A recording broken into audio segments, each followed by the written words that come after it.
to that one day, of course, in 2011, where it kind of all changed. It wasn't something leading up to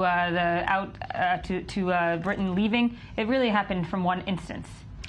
The thing that ultimately saw the closure of the UK embassy in Tehran was the storming of that embassy, as we just saw in the film there. And that was obviously a big shock to the UK, and that's when the embassy was closed down, and it's lain empty since. However, there was a build-up in some sense. In 2007, there was the abduction of the Royal Navy personnel, who were 13 of them kept by the Iranians, 15 of them kept by the Iranians for 13 days. And that was obviously a huge diplomatic incident as well. And so gradually, over time, the build-up of these sorts of instances and the secret nuclear program that Iran was pursuing had meant that when the embassy was eventually stormed, Britain decided to close down that embassy. And now 2 years later, or some years later, it's decided that it is the right time to reopen it. And it seems too much of a coincidence, even though Mr. Hague didn't mention Iraq when he talked about reopening it. It's too much of a coincidence that the very hot situation going on in Iraq at the moment with ISIS and the fear that Baghdad will be lost is something that is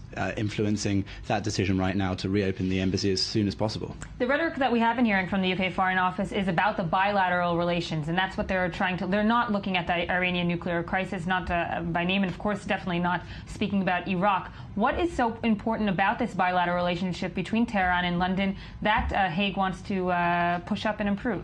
Well, Britain and the West are obviously keen that their legacy in Iraq shouldn't be seen as a disaster. And so I think anything that they can do now that doesn't involve sending troops back in and getting involved again that might sort out the situation is worth them exploring. However, the difficulty is that foreign policy across the world, and from the West in particular, has been aimed at isolating Iran. And a bit like the old expression, you can't be a bit pregnant. You can't be a bit of a pariah state. Either you're someone that people talk to or you're not. And it seems that in this case, Iran is proving that there's reason that they invented the game of chess. They're playing this strategy for the long term, and Britain and the West seems to be putting out fires around them, but not thinking about the long-term impact of starting to have increased relations with Iran whilst maintaining that they are still very firm on the sanctions and firm on the nuclear program. It's hard to see how that can possibly map out in such a way that it will have the same effect as it would were they to have carried on that complete isolation of Iraq, save for those talks about the Iranian nuclear program. Right. So the announcement,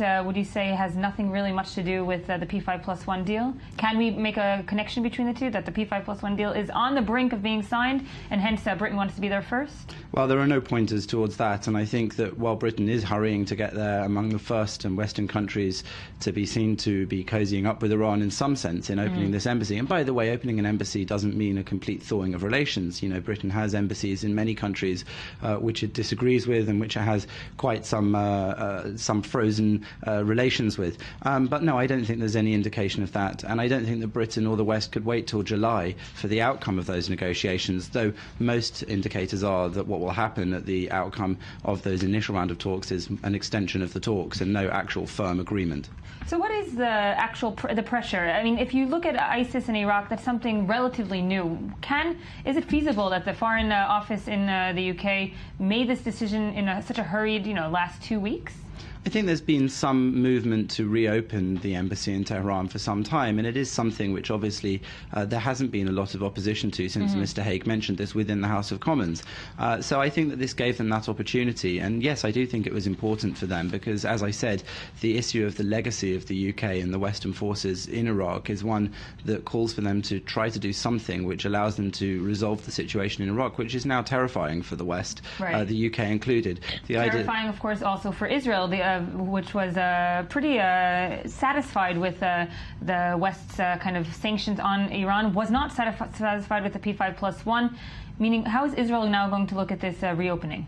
Well, Israeli foreign policy was really concentrated on isolating Iran as much as possible, and Netanyahu bet the farm on that, and I think it's hard to look at it any other way than to say that Israel has somewhat failed in that outcome, and it must be looking now at the situation and wondering what it means that the US, that the UK are now in talks with Iran, among other things, over Iraq and over the nuclear arrangements. And this must be very worrying for those in the Middle East, including Israel, who don't want Iran to be rehabilitated and to be able to pursue this nuclear program. Right, and accepted, of course, on the international diplomatic stage. Jonathan Sacerdoti, thank you for joining us. Coming up next, members of the